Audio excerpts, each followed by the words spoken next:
ส้มคอยาวไหมคะส้ม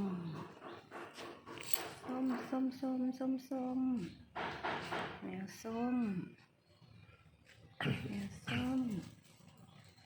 อ๋อตาแป๋วอะไรเหมือนกันนะเนี่ยอยู่บนหลังคา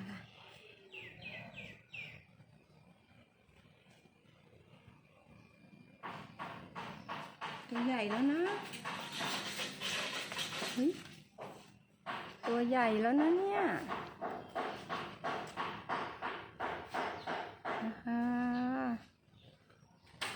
ตัวโตเหมือนกันนี่นะ